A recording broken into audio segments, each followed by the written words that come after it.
Hey guys, Patriot coming at you with a promised video. I say promise because I did promise that I'd get this out by tomorrow morning, which will be Sunday morning. It's after 10 o'clock tonight, and I worked all day. I worked 10 hours today, so not complaining, but trying to cram this thing in here. I hope this doesn't take too many takes. I rarely get it in one take, almost never actually. In any case, thanks for tuning in again. Last video we covered my EDC and kind of broke it down into different categories. This time we're going to cover a get-home bag. It's just a general reference, so it might not necessarily be home that you're trying to get. It might be a get-to-safety bag or a get-to-help bag. This is just a bag that you would, or a kit that you would put in your car, carry in your car. If you have the ability to take this into work with you, or your office is just a few steps away, or maybe you have your own business, this is something that you could keep at the office or keep inside. But the idea is to have this with you. This would complement your EDC. So you're going to have your EDC, which is your personal EDC. You're going to have your immediate EDC, which we covered in the last video. And this would be just the next step of the foundation. So you start with your foundation, your cores, the things that you use every day in your life, your tools and utensils that you use to make life everyday life a little bit easier, to help you out at the office if you need an Advil or a Band-Aid or a blade, some of these things light, all these things that we carry every day. The Get Home bag is going to expand upon that, and that's going to be the type of kit or system. I think system's overused, but I'll say it. The type of kit or system that will help you get to home, to safety. We're assuming that we don't have mechanized transportation at this point, and you're on foot for the most part. Now, that's not to say that you couldn't use this kit if you had a fold-up bicycle in your trunk or a full-size bicycle in your truck. You can still do that. The video after this, I think we'll make it after this, I'm going to cover some of the items that are in my car that are not part of my Get Home bag, but they're also items that I have in the car for emergencies, whether it's a roadside flat or a roadside emergency of some type. We'll cover that later. So this is just the next piece of the pie that we're assuming a situation. It might be a WROL situation. That's without rule of law, if anyone doesn't know. So some of these things could be far-fetched, and it's always easy to assume that a disaster of some type is more far-fetched than it might actually be. This is especially the case for those who are in hurricane areas and in tornado zones. Maybe you just can't drive your vehicle anymore. You have an impassable situation, and now you're on foot or bicycle or something else, but you don't have your car anymore, and now you need to be mobile and get to where you need to go. Alright, so these kits are going to vary a lot from person to person and region to region. Your kit might be different than mine out of necessity or experience, that type of thing. I'll show you my kit and why I set up the way that I do. It might be easiest to first explain what my kit is not, what my Get Home bag is not. It's not a extended stay backpack. It's not a 7-day wilderness kit like you see here in this red cloud. That's been on my channel. We've been all through that thing. It isn't an assault system. It's not a urban survival kit or a USK. Okay, I saw this yesterday. It's none of those things. Now, it might be a piece of the pie or a modular system within those other systems. A good urban survival kit, I find, is going to come in the 20 to 30 pound territory. And it's going to contain things that are not easily modular, or I just can't easily remove those things. They're deep in the kit, they're scattered throughout the kit, and you just can't build, I don't think I can build a good Get Home bag off of a urban survival kit. Besides, the scenarios that I'm planning for in a Get Home bag are typically not urban. They're going to be rural or otherwise. I would say that it's not even an overnight bag. So if you've got an overnight kit that you want to take out and do one overnight, and you have to be back the next day for work or for family, that type of thing. This is a kit where you're intentionally planning on staying overnight. This is my overnight bag for the desert, actually. And I can travel pretty light with this, so the weights might be similar, but my sleep system and pieces with this are still going to be different than my get-home bag, because my get-home bag, I'm not trying to stay overnight if I don't have to. My get-home bag is going to be designed around mobility. Okay, so this can get a little bit heavier, especially with the water that I carry in the desert. I might have 8 to 12 pounds of water in this when I'm out and I plan on being all day in the desert or an overnight. So I'm going to have a lot more water in the system. And there's other things in there like large tarps, that type of thing. It might be, the best way to describe my get-home bag might be to say that it's a combination of a day pack. So this is a large harness hunting pack that I would use for archery hunting, where I plan to leave in the morning, maybe come back to camp for lunch, and then head out again in the evening. And if something happened and I had to stay overnight and stay dry and stay warm, I've got enough in this and on my body that I can do that. So it might be a mix between these two, because this one I don't plan on staying overnight, this one I do. So let's go ahead and get to the get-home bag. I'll show you what I'm using, and we'll go through the contents. Alright guys, my current get-home bag, I said it might surprise you, and this is the REI Flash. This is the Flash 22. Campfire Talk might refer to it as the Girl Scout pack, because it is pretty lightweight, it's light duty. This is a very mobile pack. Hopefully I'm under 10 pounds.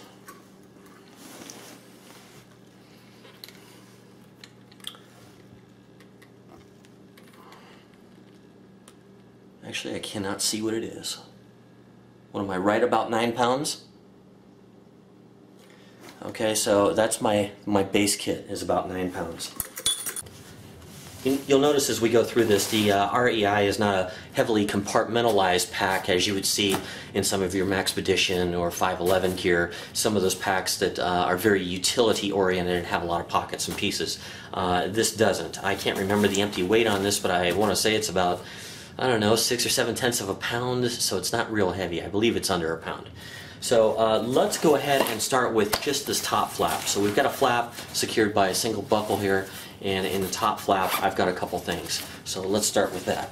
I've got a PD35 in here, and my main lighting revolves around a good handheld light. This one's a single 18650 light and a good headlamp. My headlamp is, here's the backup mosquito net. You remember when I showed you my EDC kit that there was a mosquito net in there? This is a head net, I should say. I think I used the wrong term. Didn't mean to say mosquito net, but head net. So I find those indispensable at certain times of the year. And this is an H600. This also runs on an 18650. When it comes to my headlight and my handheld light, I do want them to use the same cell. If one goes dead, I can always pop it out of the other one. On certain power settings, I have enough light here to last me more than a couple of days. I'm not carrying spares or anything like that for these, just two 18650s, one's in the headlamp, one's in the handheld. Okay, we'll set this over there. The next is the mosquito net. I think that these are just fantastic. What's nice if you have two, you know, this is something that's easy to lose, but considering the weight of this, very small amount of bulk compressed, considering the weight, I think it's highly valuable. I can't stress this enough. I think in my 5 lightweight pieces of gear, this is always in there. If you've got real mosquito problems, you can double the net up. And what the doubling of the net will do is, if this is touching your face a little bit, like this, and you've got areas where it's touching and the bugs can bite through there, doubling up the net kind of layers things and creates kind of a grid pattern and makes it harder for them to weave their needle through there. So great piece of kit. I hope I don't spend too long on that, but there it is. Okay, the next is my fire kit. I have a full-size Bic lighter in here. Now, you'll remember in my EDC kit, I have a full-size Bic lighter in there. That's my primary fire starter. The next is going to be my matches, and I've got a UCO match case here full of storm matches. And the backup, this is more for when I don't have to be in a hurry. It's just going to be my ferrocerium rod. If you're curious about how long those last, I'll put a link in the video for you. Okay, and then I've got some reliable tinder here with wax on it. I think that these are Zippo, but they're handy, smaller than cotton balls. It's just a little bit more compact, but these will fluff up and the wax on there will burn a little bit longer as well. I have a chapstick. I also have one of these in my EDC kit, but these can help out lighting fires, and you know, having that petroleum it's such a small size, such a small weight that I find it's pretty indispensable. And then I've got some of this Glide. You guys can look that up, but it prevents chafing. So if you have to really put some miles on and you have to do a little bit of walking, this might come in handy. So we'll talk about socks and clothing and stuff later. That's going to be more of the vehicle kit, where I don't have clothes here, but I always have a certain amount in my car. Alright guys, we've emptied that top, and right now I don't have anything in the sides, but we'll talk about those in a minute. Let's open things up here. Alright, one of the first things right on top is this. Okay, this is not in this kit every day until I hit the road and I go somewhere. Once I hit the road and I go somewhere, this is going to go in this kit because I'm so familiar with this in daily use and utility that it's a great piece to have. This weighs 2.2 pounds and goes right in the top there. Alright, the next thing in here, also right up on top, is a cover. That's my hat. Out here, the sun exposure for hours without any way to cool yourself, especially the 4 or 5 worst months of the season, is a guaranteed MDK without help. And for those of you who don't know, MDK is murder, death, kill, if you don't know Demolition Man. But I use that term for everything. Anything that could be fatal, it's an MDK. If it just comes down to you getting a flat on the side of the road and having to deal with it, this is great. We don't have a lot of shade around here.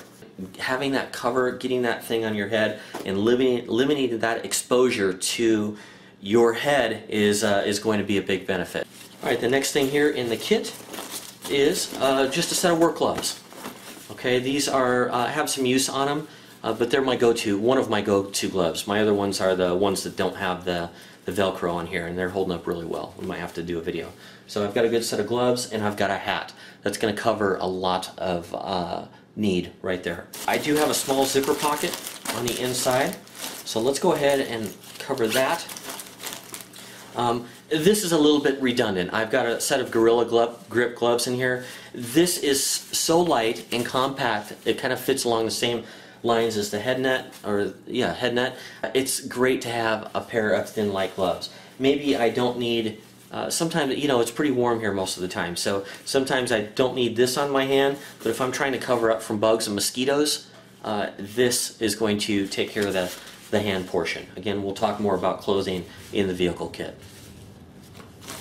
Okay, the next item in here, this is just a very small county comm radio. It's the GP4L. I always remember it as GPL. I don't know why. But this is the county comm radio. I've got 2 lithium L91 AA batteries in here, and I have the power switch taped over so that it can't inadvertently be switched on. This fits inside of a little county comm PCC. I think that's personal carry case, and gives it a little scratch protection, and fits right in the top there. This is something that could be handy in a short-term situation as well as a little bit longer situation that may be played out over days or a 72-hour period of some type. Okay, the next item in here is just a hank of paracord, and this is about 30 feet long, and this is mainly to be used as a ridge line for part of my sleep system. You'll remember I've got about 60 feet of bank line, number 12 bank line by the way, in my EDC kit right here. So between the 60 feet and the 30 feet, I've got enough cordage to take care of me in the short term. This isn't a extended stay backpack, of course, so I can definitely go lighter as far as the cordage goes. And I've got a couple of hand warmers, body warmers in this case. A couple of these will definitely help you get through a cold night. I just now put these back in, even though it's still over 100 degrees here in the daytime right now. It'll start that transition period, and when I go up north, I want to be able to have the benefit of these. And by the way, guys, when I say up north, it means higher elevation. So it's not to say that I don't have higher elevations to the south, but it's a gradual uphill for the most part up into the North Country, up onto the Mogollon Rim, up to Flagstaff, and then it drops down into the plains, the deserts again, and then goes up to the Kaibab Plateau. So we've got a lot of elevation, a lot of plateau land that's above 6,500 feet.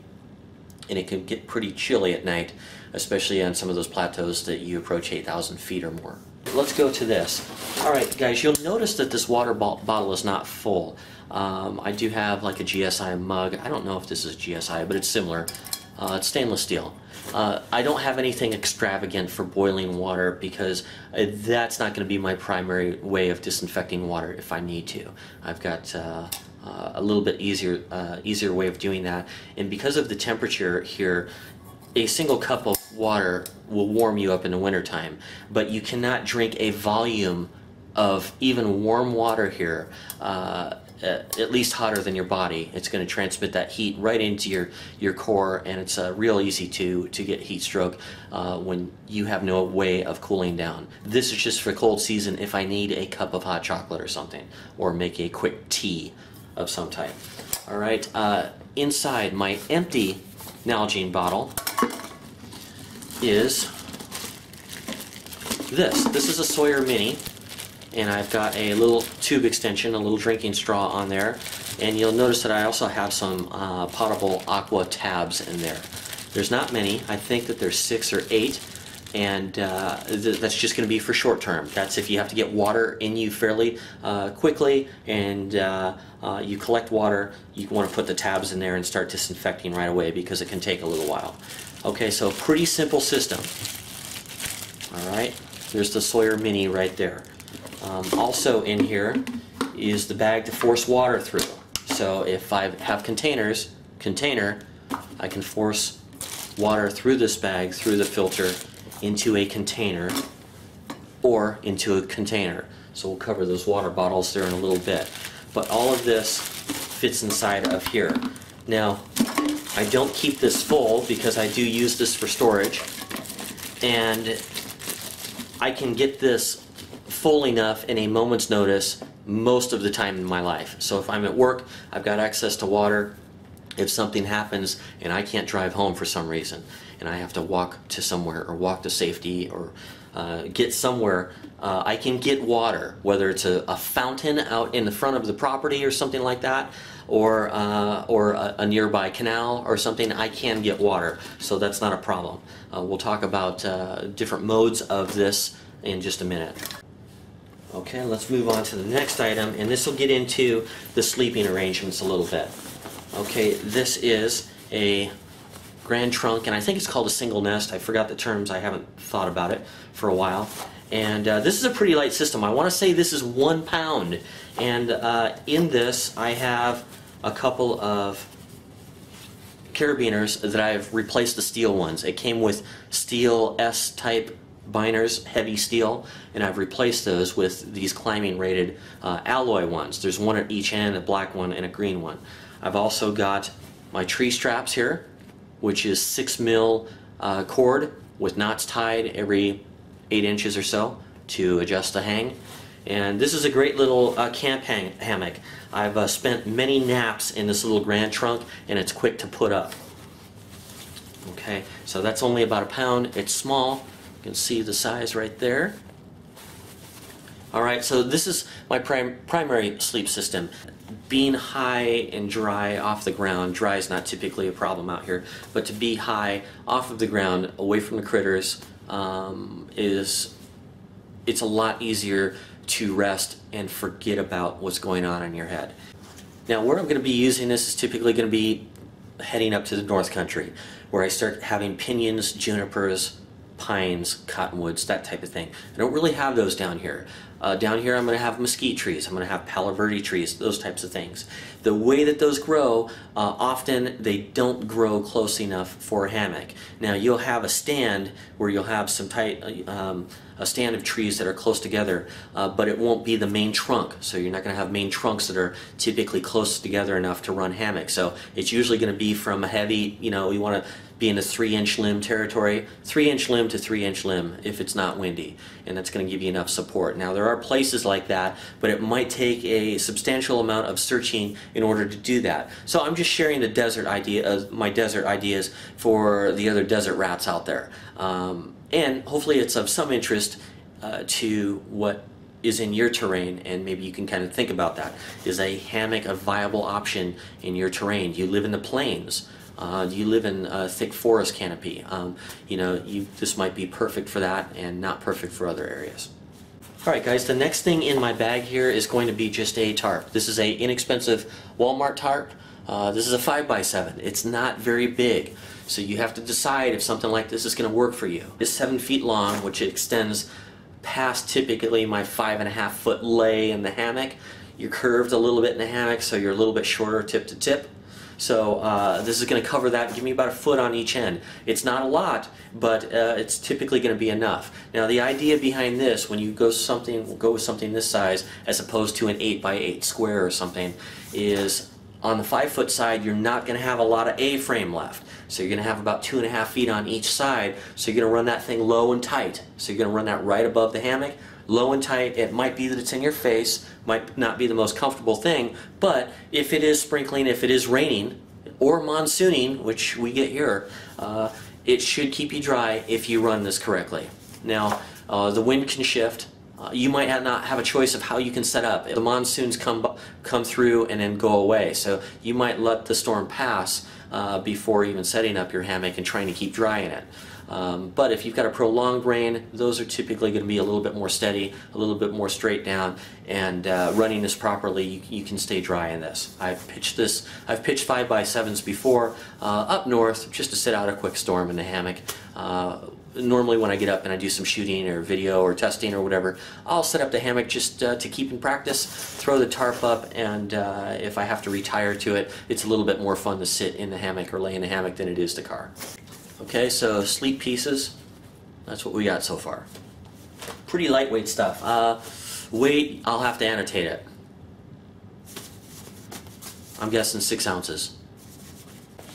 Alright guys, the next piece in the kit is a drum liner. This is a 55-gallon drum liner. I believe this is 3 mil material, and so it's pretty stout. You can pick these up at Home Depot, Lowe's. I think you guys have Menards back east or Midwest. Whatever, any of those major home centers. I've got a couple Ranger bands on here, and it's folded up. It's not really rolled up. It's folded up into just a small tube. It's got a little bit of weight. I want to say it's 3 ounces or so. But this is going to give you a lot more protection than the small clear range poncho that you saw folded up in this kit in my EDC. So I do have that. But I have this also, and what that allows me to do is if I've got a light rain of some type, I can use that poncho and use this for a different purpose. If it's really dumping, I can make this the poncho. But the nice thing about this, unlike a poncho is multi-purpose too, but the nice thing about this, it does offer a couple of things that a poncho doesn't. One of the main things that I'm worried about in the high country is cold, and so I need insulation. This is a great way of producing makeshift insulation. You can take this, you can pack this full of local grasses or whatever is going to be best to create loft, and I can use this in the hammock under my backside. Typically in cold weather in a hammock, for those of you who don't know, you're going to run an underquilt, and that's typically going to be down. It's going to compress up. Now that's very expensive stuff. We're talking about maybe a $1 bag or less here, 50 cents. As compared to a $150 to $250 down underquilt. Likewise, you're going to want to run a top quilt of some type in cold weather. Well, this will work fine in an emergency. I've got lots of grasslands up here, and there's always material that I can pack, just as much in the desert as there is up north, so that's never a problem. So if I need to pack material to put in here, I want to create 3, 4, 5, 6 inches of loft in there to lay on. This will contain all of that stuff and keep all but the most tenacious stuff from poking through. You know, you have to watch out for cactus, especially if you're in the southwest, but otherwise this will be great for creating a cushion. If you have to ground camp or huddle, you want to have something under your backside. I do have something that's built into this, which I'll show you here in a second. But if it looks like you're going to be there for a while, you might want to create loft, you know, stuff this full of straw or grass or whatever you have, and lay this out and sit on top of it. This will get you up away from that ground, whether it's hot ground or cold ground. So this will create that thermal barrier that you need. Okay, so multi-purpose, not real heavy, 3 ounces or so. I'll consider that part of my shelter and sleep system. Okay, the next thing in here, let's go ahead and go to this. So on the inside, I do have a pocket. Okay, there's a pocket in here. And I do have a piece of Reflectix that's been cut to fit.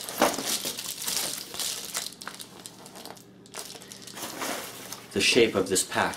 And this is just a nice little piece of Reflectix. You can see that this covers a good portion of my back if I needed to, and hips. I can run it with the wide part up so that way my spine has that barrier.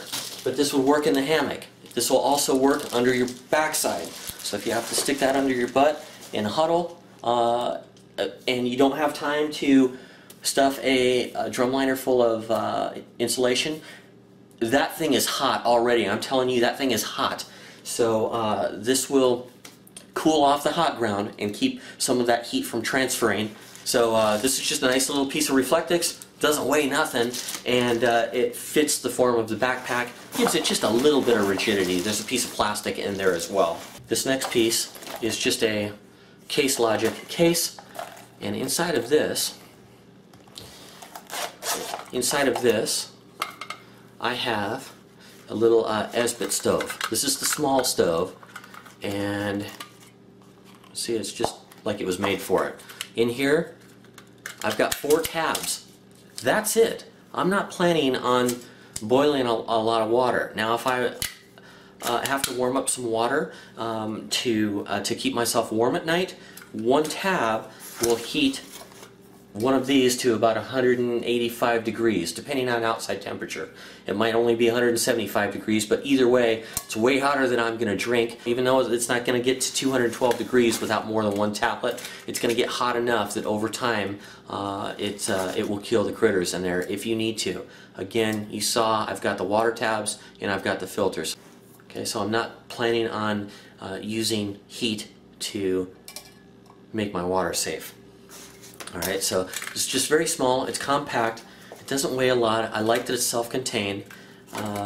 It makes a little bit more sense in this type of kit than an alcohol stove for me. Now when it comes to my day pack, or it comes to my overnight pack, then I love alcohol stoves for those short-term applications. I think they're awesome.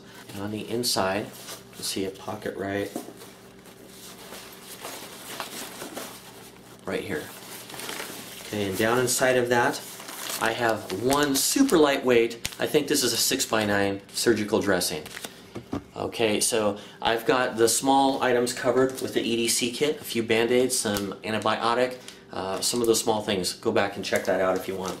And then I have 1 dressing. Now, in an emergency, obviously you can use an article of clothing or something like that, but it's probably a good idea to have 1 sterile dressing that's quick. I don't have to worry about cutting clothes in an emergency when I'm bleeding out or something like that. I can get this on and I can start wrapping this and just, you know, get the thing started, or I should say, get the thing stopped. So if I really have a serious injury or I puncture myself with something, I can get that blood stopped right away. All I got to do is tear this open. So always good to have 1 good size large bandage with you. This is an SOL survival blanket. So this isn't the tube that you crawl in. In fact, some people might be wondering, hey, Patriot, why don't you put that bivy in that kit? It seems like it would be perfect. It's very difficult to get in and out of in the hammock. And the reason why, it only zips down about 1/4 of the way. If it zipped down to halfway, it would be a lot easier, but it only zips down to 1/4. The other problem with this is having that thin piece of material on your back pressed against the outside of the hammock. It doesn't give you much thermal capability, so that the cold transfers right through the nylon in the hammock, right through this, and it will transfer that to your body. Your skin's touching inside of this. So it doesn't do a lot on the backside. So to me, that's wasted material on the backside, and you just don't need that kind of coverage or weight. What you do want to do, since I'm going to have some thermal protection on the bottom of the hammock, if I need it in those cold scenarios, this blanket will go over the top. Okay, so this is going to give me that barrier of air over the top. It's small, it's lightweight compared to that, right? So this is the kind of kit that we're really trying to trim things down. A mostly whole Gorilla Tape, and I've used a little bit of this, but I do have that small roll in my EDC, right? So this is backup duct tape, in this case real Gorilla Tape, and this is going to be the quick fix for whatever. You got a broken shoe, you got an article of clothing that's fallen off of you and you need that for protection from the elements. This can put stuff together, safety pins, that type of thing. This is just another way of doing it, and this will allow you to create compressive force, and that might be real handy.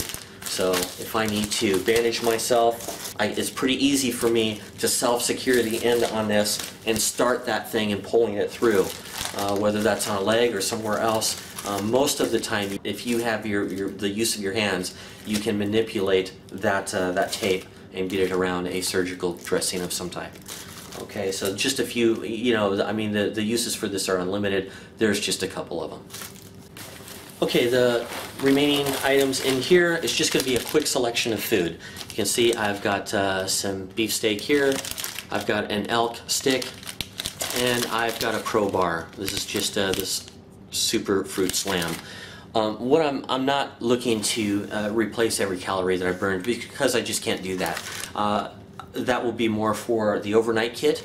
And when it comes to the day kit, I'm going to have more food in a day kit, even if I'm going out for half a day, because I like to eat. I like to snack when I'm out there. I like a little bit of junk food, whether it's those fruit snacks or a little bit of jerky or Cheez-Its or Goldfish or whatever. I like that when I'm sitting up in a tree stand with my bow, and it's just a nice way to pass time. It makes it go a little bit faster. I'm not looking to do that, but having a little bit of that psychological boost or that quick energy that you'll get from a little salt and protein, and maybe something to put in your stomach before you try to sleep. It's just a little bit of food. Now use what you want. If you like those glucose or those energy goo shots or whatever, go with that. Go with those honey shots. I would just say whatever you do, try not to get carried away, because it's really easy to do for food, especially for me, because I love food and snacks. So I've just got a little bit in there just to hold me over. Okay guys, that is the entire kit. I've got nothing left in here. We've covered everything. Now let's talk about configurations a little bit. You'll notice I've got that, you remember I have the empty water bottle, right? Well, what good is that going to do you? Well, when I go to work every day, I'm typically taking a bottle of water with me, especially in the summertime. Sometimes I'll have a frozen one that I've had in the freezer, so I'll take a frozen one and one to drink. The other one thaws out and I can sip from it and let it melt, which doesn't take long here. So I've typically got a couple bottles of water with me anyhow. When I know that I'm going on the road and I've got my take-home or my get-home bag with me, what I'll do is I'll stuff about 4 of these water bottles into the side pockets. All right. So you notice that you'll remember that we weighed this earlier and it was about 9 pounds.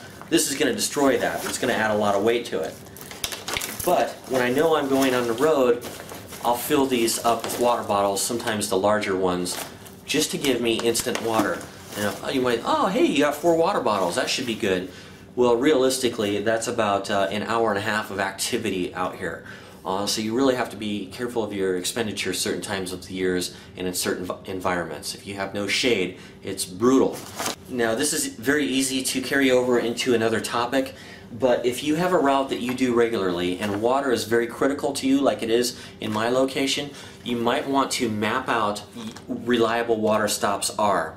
So some of the trips that I make, try to get out, several times a month up north, and along the way I will have water marked in here if it's continuous or if it's year-round water. If it's a year-round reliable water source, I'll mark it in a blue circle.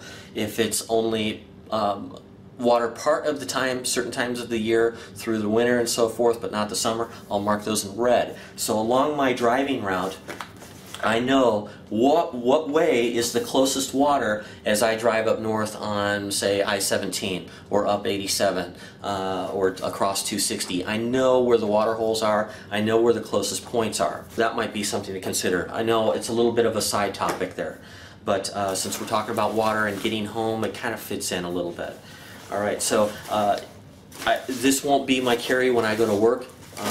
Typically I've got 1 or 2 water bottles, and they're in the Petco bag. And likewise, this isn't normally in here. I think I talked about that. This goes in here if I plan on taking a road trip along with the water. The other things specific to a road trip, the map is going to be more for the car, okay? This is the state atlas. That's going to be more for the vehicle. What I will throw inside of my kit, I'll have a map that I use, so once I get up to the area in the forest that I'm at, and I'm in a particular forest, let's say it's the Coconino forest. I have this map that I use on my dash, right? But I have another one that's going to be inside my pack. That way, if I have to get out of the car in a hurry and I have to get away from it or get away from the road or something, I've got that map with me. Okay, this is folded up to the last area that I was at. But this is just a U.S. Forest Service map, and it's a large scale map. So each one of those little squares is 1 mile square.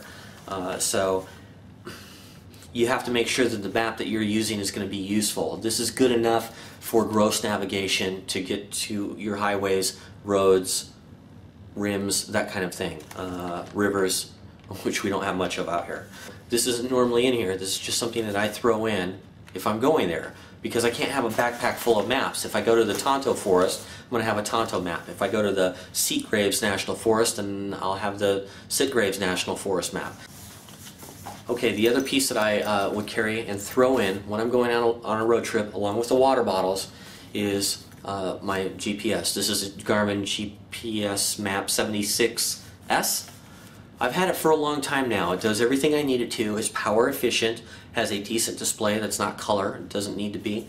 But I've done a ton of navigating with these Garmin units over the years. And this one I've stuck with because it works. So this will get thrown in along with the water bottles. Now we're talking a little extra weight here. I don't know if that's 3/4 of a pound together. The water is what adds the most weight. But you're drinking it quickly, so that weight's coming off and going into your body. Alright guys, so that's about it. That's my kit unveiled. And in closing, I might just kind of circle around to the beginning of the discussion again and talk about some different needs. For a guy like Wingman 115, he's in Southern California, not too far from the border, so his get-home bag might consist of some more tactical items in case something went really bad over there, because it can be a very lawless area. So he might choose a kit that has a little bit more capability, that might even include armor or something like that. So it's going to vary. Even though we're against the border, I don't spend a lot of my time down in the southern area. Mine's mostly up north, and frankly we just don't have that big of a problem. It's still a consideration, especially on road trips and so forth, but it's not a huge thing. The items that I have with me in the car, although they might not be immediately grabbable like this, my EDC, you remember, usually it involves a firearm and extra ammunition of some type. So you have to decide on how big of a piece or how much of a piece you want to add to your get-home bag to give yourself more protection or capability there. For a guy like Campfire Talk, who does a lot of traveling on the highway. I spoke to him last week, I guess it was, and he was on a 4-hour road trip or a 3-hour road trip for work, something like that. It might be quite a distance that he has to travel to get to a safe spot or to get home. So depending on the type of travel, the distance that you need to cover, you'll have to look at your common routes and decide if there's a practical way of covering that on foot with a get-home bag of something this size. It might not just be a simple overnight. The idea and the weight around my system is that I don't plan on staying. If I have to stay or something happens or I'm exhausted or wasted or something like that, sure, I'm going to stop and rest if I have to, but the idea is I'm going to push myself and I'm going to go as far as I can push my body to get to where I need to go. We're talking about situations that are almost definitely going to be mentally taxing, very stressful, and so if you have the ability to get to a safe spot or to get home without having to spend the night, certainly that would be ideal, even if you have to exhaust yourself doing it. You might have a family that's counting on you, or you might have relatives counting on you to do that. Alright guys, if nothing else, I hope that this video has been thought-provoking, and perhaps it will inspire you to see what you can do to create a small kit. It doesn't take much. It doesn't take an expensive backpack because it's not undergoing the daily wear that some of these other packs. So it's one of the reasons I can get away with something light. It's not. I wouldn't consider this an inexpensive pack. I think they're about 40 bucks on sale, 50 bucks. You can certainly do it on cheap. This is a field line case from Walmart. It's a little bit bigger, but if you wanted to do something like that, I think that that's somewhere around 18 bucks or so. In any case, it doesn't take a lot of money. You can probably put it together with stuff that you have around the house, combine it with your daily EDC, and I think that you're going to feel a lot more prepared in the rare event that you should ever have to use it. But if you do have to use it, you'll be glad that you had it. So thanks a lot, guys. Thank you, all my subscribers. All my regulars, you guys make this channel a success. I don't do video updates or channel updates, so I just have to remember now and then to thank you guys, so I appreciate it. God bless all of you. I do appreciate the ongoing support. Patriot out. The place in the country, where you are in the map, yeah, let's just say that, that's better. My get-home bag is not a extended stay wilderness backpack.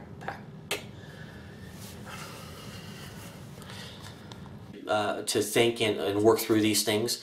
I sound like a broken record. And I lost my train of thought.